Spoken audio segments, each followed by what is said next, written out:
चलिए, सबसे ज़्यादा भागीदारी सरकार की पंजाब एंड सिंध बैंक में है, 98.25%। सरकार की सबसे ज़्यादा भागीदारी किस बैंक में है? Punjab and Sind bank. कितना? हाँ, पंजाब एंड सिंध बैंक में है 98.25% भागीदारी। ठीक है, चलिए नेक्स्ट इंफॉर्मेशन। बिम्स्टेक, बंगाल की खाड़ी के आसपास के देशों का ये संगठन है जिसमें भारत भी है। बिम्स्टेक देशों का व्यापारिक शिखर सम्मेलन कहाँ हुआ है 2024 में? नई दिल्ली। बिम्स्टेक देशों का व्यापारिक शिखर सम्मेलन कौन सा? व्यापारिक शिखर सम्मेलन 2024 में नई दिल्ली में हुआ। नेक्स्ट इंफॉर्मेशन है एक बहुत इंपॉर्टेंट, आरबीआई मौद्रिक नीति जारी करती है, आप सभी लोग जानते होंगे। आरबीआई मौद्रिक नीति जारी करती है कितने महीने पर? 2 महीने पर, वर्ष में 6 बार। वर्ष में 6 बार। पहली द्वैमासिक मौद्रिक नीति कब जारी की जाएगी? वित्तीय वर्ष कब शुरू होता है? अप्रैल से। तो पहली जो द्वैमासिक नीति होगी वो अप्रैल मई के लिए अप्रैल में जारी की जाएगी। ठीक है, दूसरी जून में जारी की जाएगी, जून जुलाई में। तीसरी अगस्त में जारी की जाएगी, अगस्त सितंबर के। चौथी अक्टूबर में जारी की जाएगी, अक्टूबर नवंबर के लिए। तो अभी तक हम लोग के पास जो आंकड़ा अक्टूबर का है। ठीक है, उस हिसाब से बैंक रेट्स को देखेंगे कितना है। और अभी तक लगातार 10वीं बार द्वैमासिक मौद्रिक नीति जो जारी की गई है उसमें बैंक रेट्स में कोई परिवर्तन नहीं किया गया है। आरबीआई के नीतिगत कारणों से महंगाई और मंदी को कंट्रोल करने के लिए bank rate, CRR, RR, triple R, reverse repo rate, SDF, MSF में कोई परिवर्तन नहीं किया है। तो अभी तक हाल फिलहाल में जो भी एग्जाम हो गए डेटा वही रहेगा। क्या क्या रहेगा वो देखिए। रेपो रेट कितना है अभी? 6.5%। कितना? 6.5%। और ट्रिपल रिवर्स रेपो रेट कितना है? हाँ बोलिए। 3.35। वाह, बहुत अच्छे। बैंक रेट कितना है? 6.75। Bank rate 6.75%। और MSF marginal standing facility rate क्या? 6.75। और SDF standing deposit facility rate good, ठीक है। पूरा एग्जाम देना है, ये अपरिवर्तित रहा है। ठीक है, ये लगातार, ये भी पूछा जा सकता है, लगातार कितनी बार दरों को अपरिवर्तित रखा है? लगातार कितनी बार? 10वीं बार।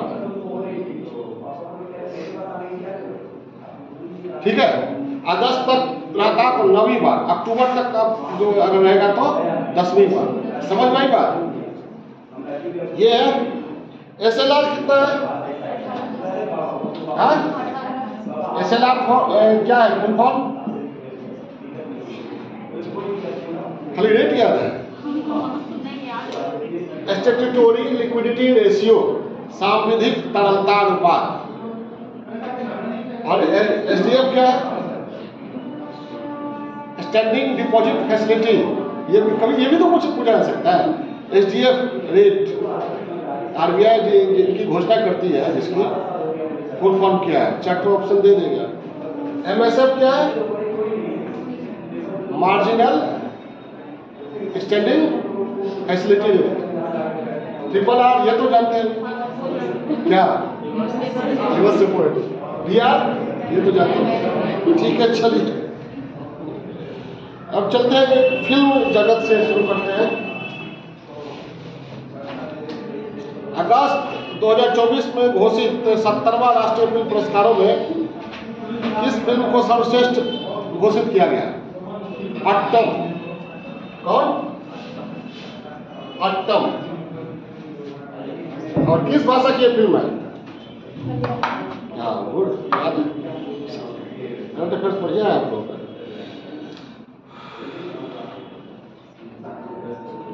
अट्टम है 70वें राष्ट्रीय फिल्म पुरस्कार में। अट्टम किस भाषा की है ये? मलयालम।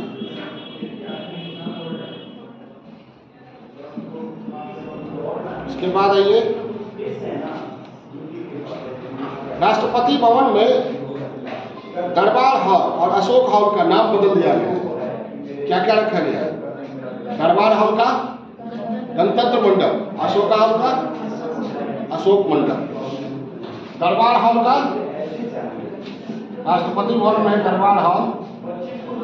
पहले इसका नाम होता था अंग्रेजों के समय में सिंहासन रूम, इसमें माउंटबेटन गवर्नर जनरल अपनी पत्नी के साथ बैठते थे।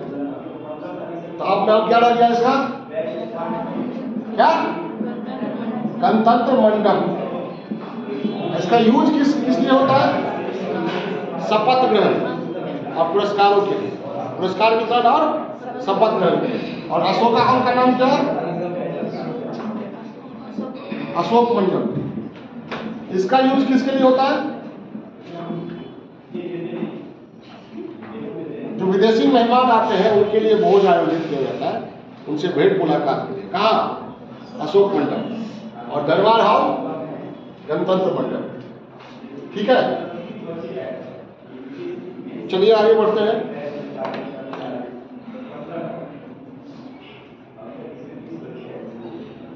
असम में मोइदम के बारे में जानते हैं?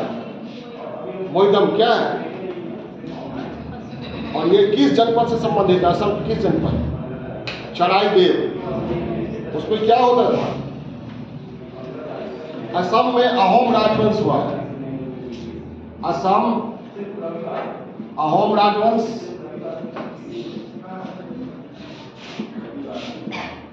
चराइदेव जिले में शामिल है। क्या?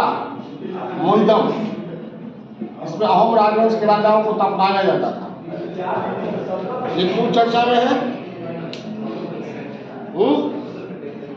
यूनेस्को ने इसे विश्व धरोहर में शामिल किया है।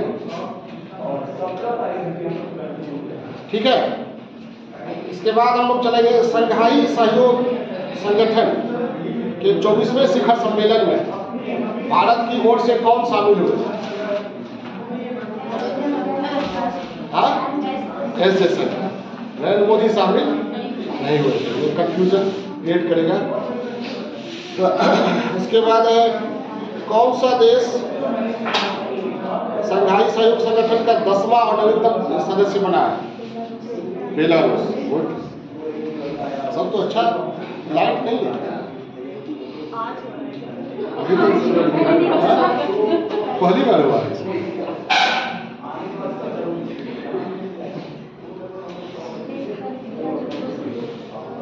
सर्व दवा सेवम किस रोग के उन्मूलन की रणनीति है? सर्व दवा सेवम, सर्व दवा सेवम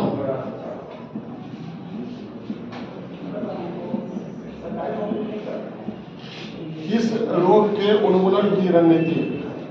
फाइलेरिया। क्या?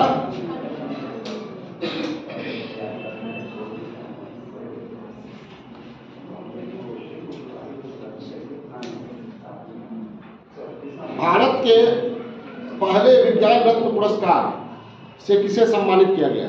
भारत के पहले विज्ञान रत्न पुरस्कार से गोविंदराजन पद्मनाभन विज्ञान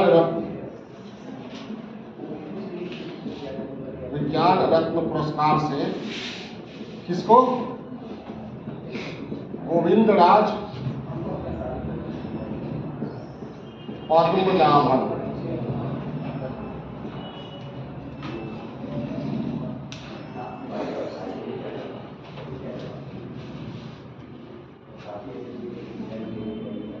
पिछले दिनों नेत्रा गंगा एक फसल की प्रजाति है जो चर्चा में रही।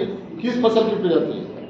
ड्राई फ्रूट्स है, नेट्रा गंगा, काजू, नेट्रा नंबरिंग क्यों कर रहे हैं? नेट्रा गंगा किस फसल की है? काजू की प्रजाति।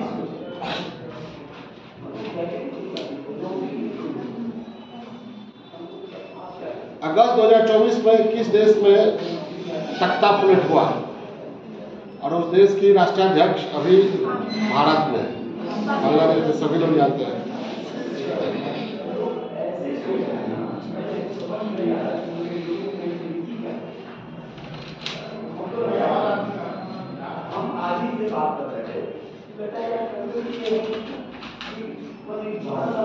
युद्धाभ्यास उदार शक्ति 2024 का आयोजन किस देश में हुआ?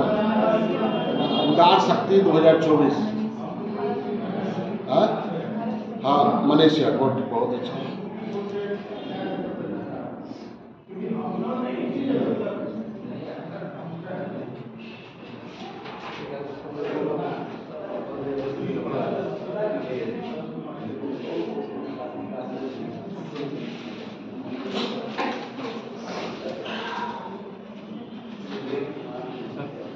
भारत ने ये लाइट ही ठीक से नहीं आ रहा है। भारत ने स्मॉल सैटेलाइट लॉन्चिंग व्हीकल बनाया है। यहाँ दीजिए और फिर चाहिए बड़े रिस्पॉन्स पड़े।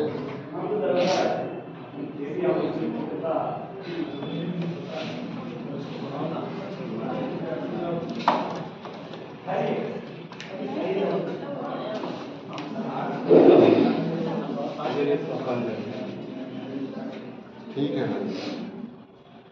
भारत ने स्मॉल सैटेलाइट लॉन्चिंग व्हीकल बनाया है। लॉन्चिंग व्हीकल समझते हैं? लॉन्चिंग व्हीकल सैटेलाइट को जो लॉन्च करता है वो लॉन्चिंग व्हीकल हुआ। एक तरह से समझिए गाड़ी हुआ, जो सवारी इसका क्या होता है? सैटेलाइट। सैटेलाइट को नहीं आता है ऑर्बिट।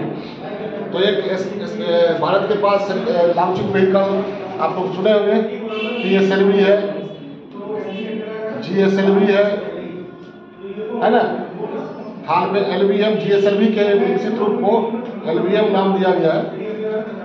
और एक ये सब बड़ा सैटेलाइट को लॉन्च करने के लिए है। GSLV सबसे बड़ा सैटेलाइट को लॉन्च करेगा। SSLV जो है 10 किलोग्राम से 500 किलोग्राम तक के सैटेलाइट को लॉन्च करने के लिए बनाया गया।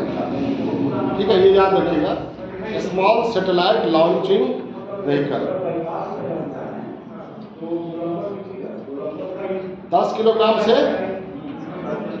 500 किलोग्राम तक के सैटेलाइट को उसके लिए निर्धारित कक्षा में ये लॉन्च कर सकता है।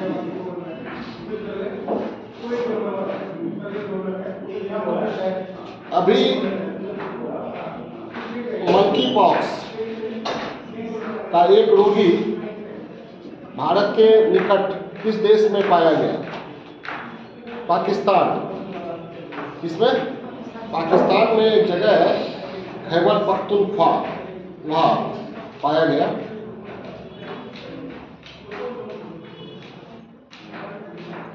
और समाचार में एक सुर्खी में रहा भविष्य। ये किससे संबंधित है? समाचार में सुर्खियों में रहा भविष्य। ये वृद्ध लोगों के पेंशन से संबंधित है। क्या? भविष्य। जो बुजुर्ग लोग हैं, लाइटा दी, भविष्य का संबंध बुजुर्ग लोगों के पेंशन से है। यूक्रेन की यात्रा करने वाले पहले भारतीय प्रधानमंत्री नरेंद्र मोदी। गुड।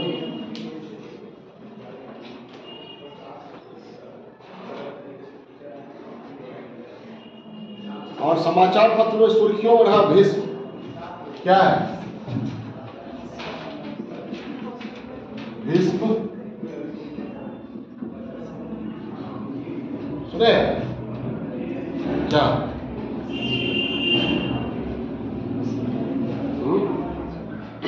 भीष्म क्यूब, इसमें ये भारतीय प्रधानमंत्री जब गए थे तो भीष्म क्यूब यूक्रेन को डिलीवर करने के लिए उन्होंने बात किया था। तो भीष्म का full form Bharat health initiative for सहयोग, हित एंड मैत्री। जैसे आपने कहा वैसा ही इसका फुल फॉर्म है। भारत हेल्थ इनिशिएटिव फॉर सहयोग, हित एंड मैत्री का संक्षिप्त रूप हुआ विश्व।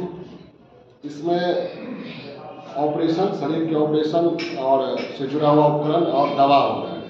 एक क्यूब है इसमें होता है, और ये डिलीवर किया गया है भारत की ओर से। किसको? यूक्रेन। और लोगों को भी दिया जाएगा, और देशों को भी।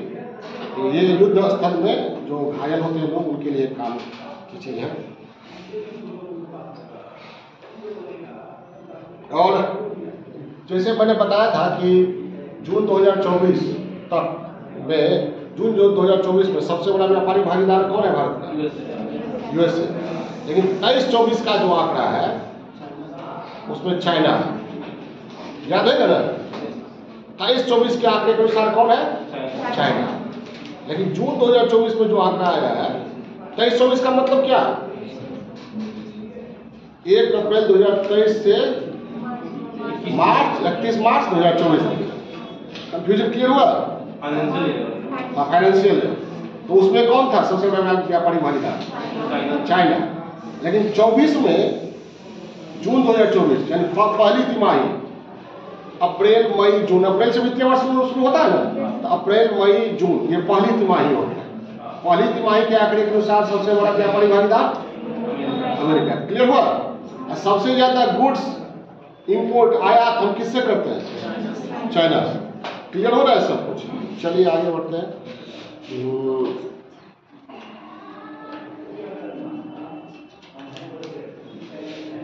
हाँ, कर्मचारी provident fund, employ provident fund जमाओं पर 2024-25 के लिए कितना प्रतिशत ब्याज निर्धारित किया गया है?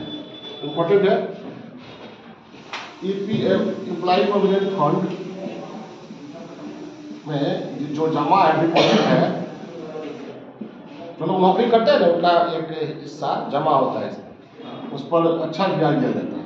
तो 2024-25 के लिए कितना परसेंट निर्धारित किया गया है? 8.25%। इंपॉर्टेंट डेटा है, ध्यान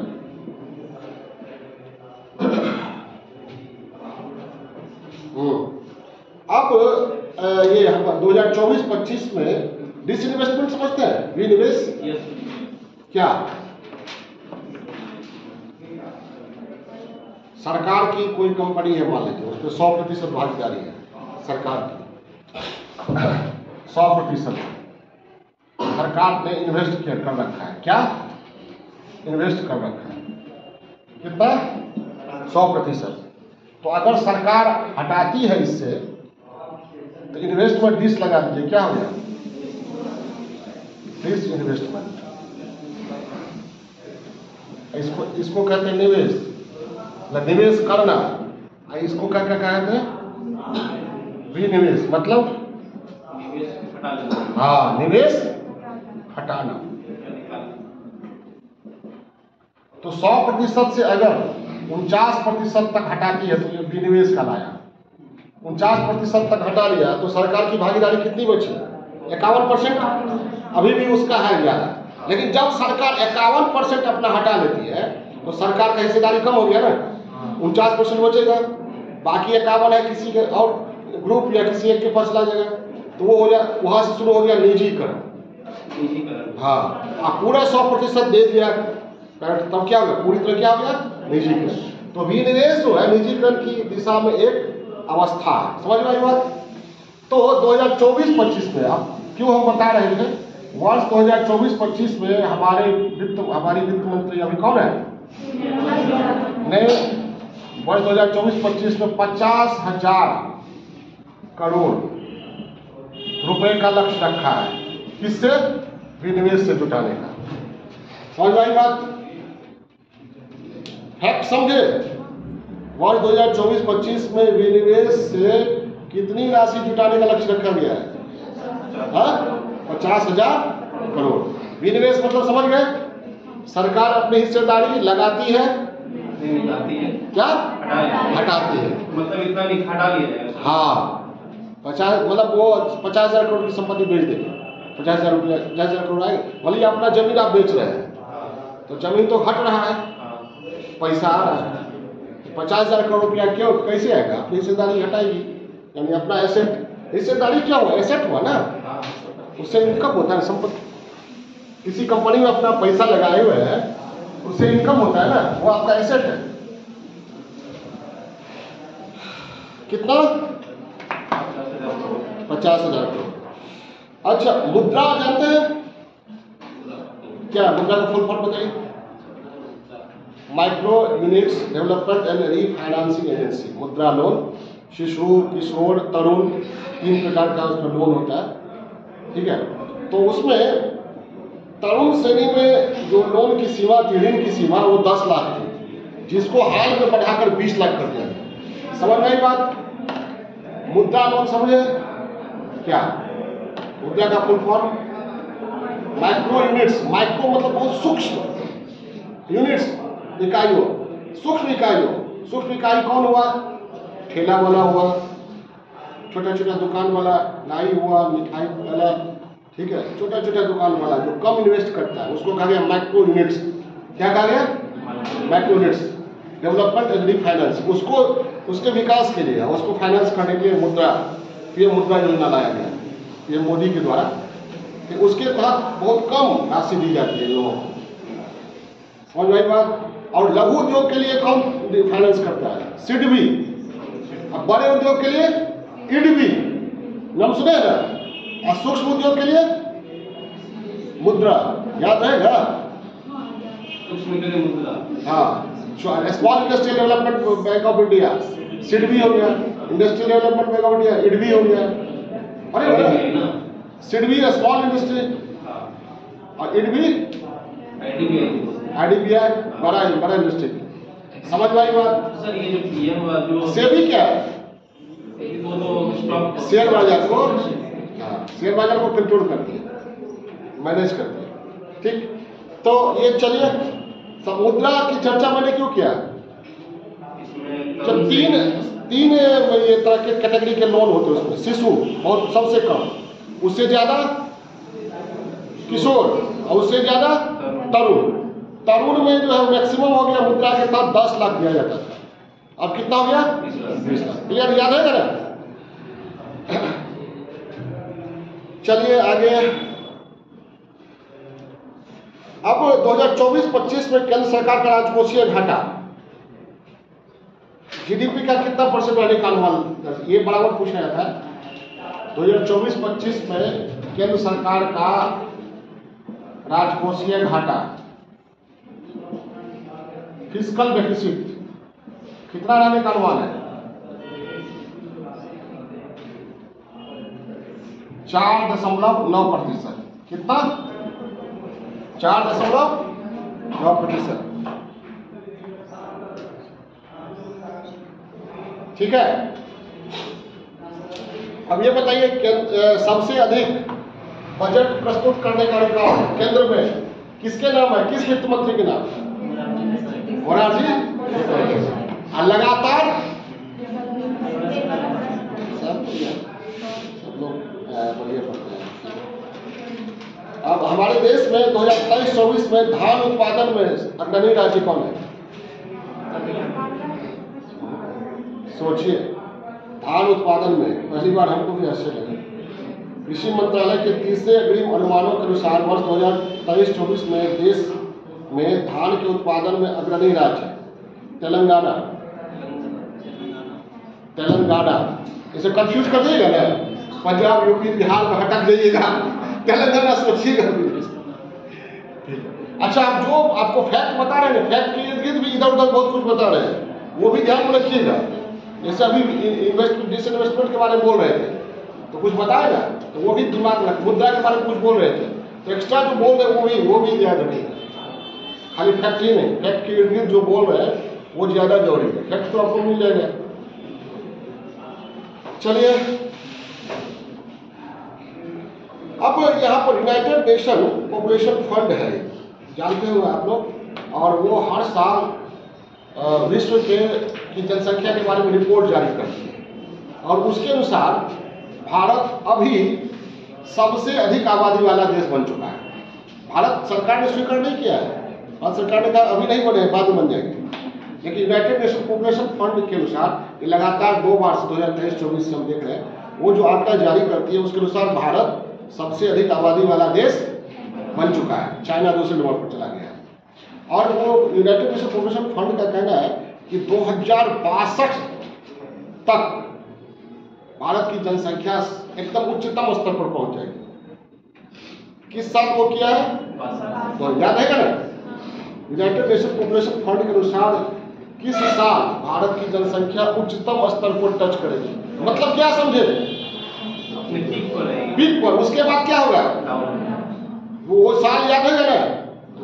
कौन? 2062। ये कौन संस्था बोलिए? Population fund. किसकी संस्था ये, किस ऑर्गेनाइजेशन की सहयोगी संस्था है? यूएनओ। क्लियर है? और कहा है कि पाकिस्तान का भी बढ़ेगा। ये पाकिस्तान तीसरा, पहले नंबर पर होगा इंडिया, दूसरे नंबर पर चाइना, तीसरे नंबर पर पाकिस्तान आ जाएगा। अब समझिए अगर पाकिस्तान बांग्लादेश में इंडिया में होता तो कितना बड़ा देश होता है, था ना इंडिया। चलिए नहीं कुछ तो हम लोग कम से कम क्रिकेट का वर्ल्ड कप इंडिया के नाम रहता है क्या। चलिए अब 2024-25 में IMF के अनुसार इंटरनेशनल मॉनेटरी फंड, अंतर्राष्ट्रीय मुद्रा कोष, ये हर बार बताता है किसी देश का ग्रोथ रेट कितना रहेगा, वृद्धि दर कितना रहेगा, ठीक है, ये जारी करता है IMF। तो भारत का ग्रोथ रेट इसने बताया है 2024-25 में, याद रखिएगा, ये 7% रहेगा। कितना रहेगा? 7%, याद है ना? और यही RBI भी कहता है मौद्रिक नीति में, यही वर्ल्ड बैंक भी कहता है, एशियन डेवलपमेंट बैंक भी कहता है। इसलिए ये मैजिक नंबर है, याद रखिएगा। सभी का अनुमान यही है, हाँ लगभग सभी का अनुमान यही है। तो कभी याद नहीं आए और साथ रहे तो मार देना है। क्लियर है? हाँ, ये मैजिक नंबर क्या? मैजिक नंबर 7%, ठीक है। और हाँ देखिए एशियन डेवलपमेंट बैंक का भी 2024-25 के लिए उतना ही है। कितना? 7%।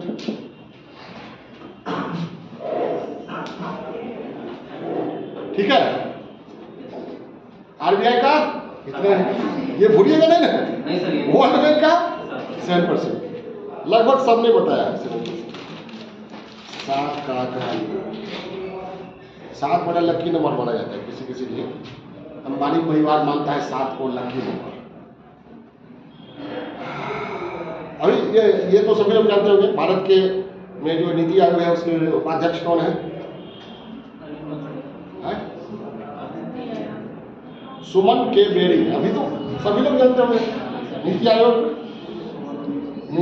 के अध्यक्ष सुमन के बेरी। रिकॉर्ड हो रहा है कि नहीं?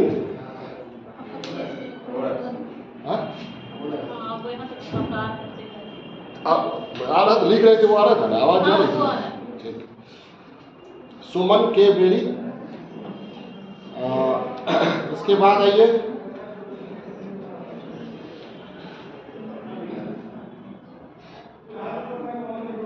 मार्केट कैपिटलाइजेशन बाजार पूंजीकरण के हिसाब से भारत की सबसे बड़ी कंपनी कौन? एम कैप उसको कहा है, मार्केट कैपिटलाइजेशन एम कैप, मतलब किसी कंपनी का जितना शेयर होता है उसका मार्केट वैल्यू कहलाता है मार्केट कैपिटलाइजेशन। तो मार्केट कैपिटलाइजेशन की दृष्टि से भारत की सबसे बड़ी कंपनी कौन है? Reliance Industries Limited. Reliance Industries Limited, RIL। Market capitalisation समझ गए? एक्स्ट्रा मैंने हम बार बार कह रहे हैं, एक्स्ट्रा जो बोल रहे हैं वो जो मार्केट कैपिटलाइजेशन समझ गए ना। चलिए इसके बाद है इंफॉर्मेशन। वर्ष 2023-24 में सबसे अधिक लाभ कमाने वाली सरकारी क्षेत्र की अंडरटेकिंग उपक्रम कौन है? सरकार की कंपनी है, सरकार की पैसा कमाने वाली संस्था है, ये महारत्न नवरत्न वगैरह वगैरह जानते हैं। SBI क्या है? सरकार का ही, सरकार की हिस्सेदारी 58% है उसमें। तो सबसे ज्यादा लाभ कमाने वाली जो संस्था है, सरकार का उपक्रम है, सार्वजनिक क्षेत्र का उपक्रम, पब्लिक सेक्टर अंडरटेकिंग, PSU कहा जाता है उसको, वो SBI है। कौन है? याद रहेगा ना? ये क्या है? SBI दुधारू गाय है। किसके लिए? सबसे ज्यादा प्रॉफिट कमाने वाली, सर्वाधिक लाभ कमाने वाली अंडरटेकिंग है भारत सरकार की।